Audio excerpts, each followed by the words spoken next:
Саламатсыздарбы. Демеси ошондо программасы. Инстаграмдагы Садыр Жапаров үчүн деген жана Телеграмдагы Садыр Жапаров деп аталган каналда жекшемби күнү Кыргызстандын бузукулары кимдер деген схема жарыяланды. Ал сүрөт 23 апрель күнү Дело номер гезитинде биринчи чыккан. Бирок анда АКШ тарабынан каржыланган Кыргыз Республикасынын маалыматтык инфраструктурасы деп аталган. Маалымат катчы Галина Байтерек бүгүн Telegram каналдагы постторду президент өзү эмес, башкалар жазат деп билдирди.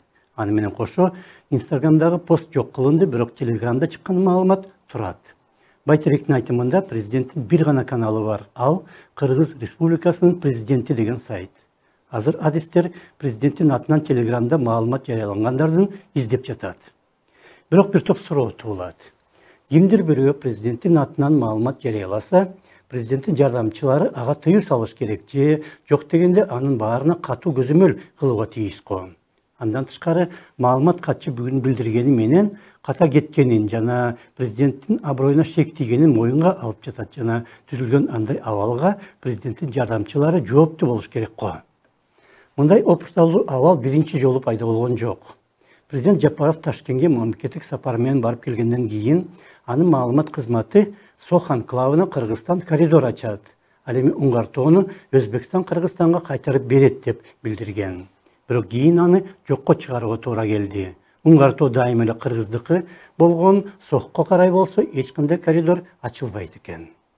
Жакында эле президенттин Инстаграмы менен Фейсбугунда жаш жигиттер пластик бөтөлкөлөргө кайсы бир суюктукту куюп, ал бөтөлкөлөргө уу коргошун деген кагаз чаптап жаткан видео жарыяланган.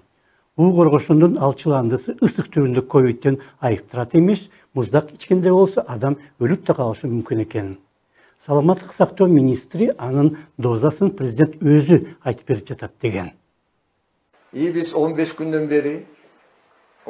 бери Садыр Нуркожоевич өзү бизге дозасын кандай кылыш керек, мисалга алсак 100 литр сууга канча кош керек бизге берип атат. Биз аны кайнатып туруп, биринчилерден болуп баягы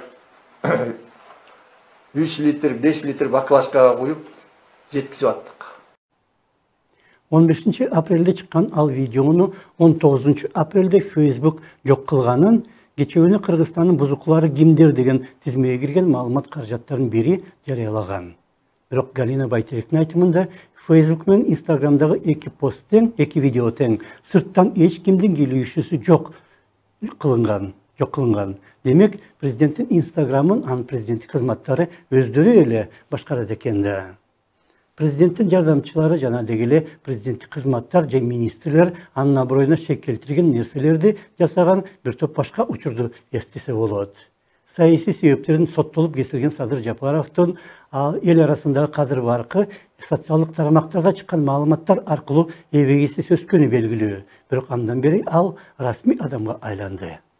Башка мамлекеттин бир топ жетекчилери жана дегеле жогорку кызмат ээлеген адамдар социалдык тарамактар аркылуу бир нерсе жазганда аны коом расмий маалымат катары кабыл алат. Башкача болбош да керек го. Кайсы бир маалымат жарыяланып, анан кайра алып салынып, аны президент эмес анын атынан башка бирөө жазып жиберипти деген президентке да, анын жардамчыларына дагы эч кандай аброй алып келбейт го. Эгер президенттин Кыргыз Республикасынын президенти деген бир гана каналы болсо, анын атынан чыккан маалыматтын баары ошол жерде гана жарыяланыш керек да. Башка аккаунттар же каналдар же жок кылынууга тийиш, же катуу көзөмөлгө алыныш керек. Жана алардагы маалыматты гана эмес, алардын аттарын дагы эки башка түшүнгөнгө эч кандай мүмкүнчүлүк түзүлбөш керек. Ал үчүн жардамчылар менен кызматтар чыныгы президенттик болууга тийиш. Ошондо саламатта калыңыздар.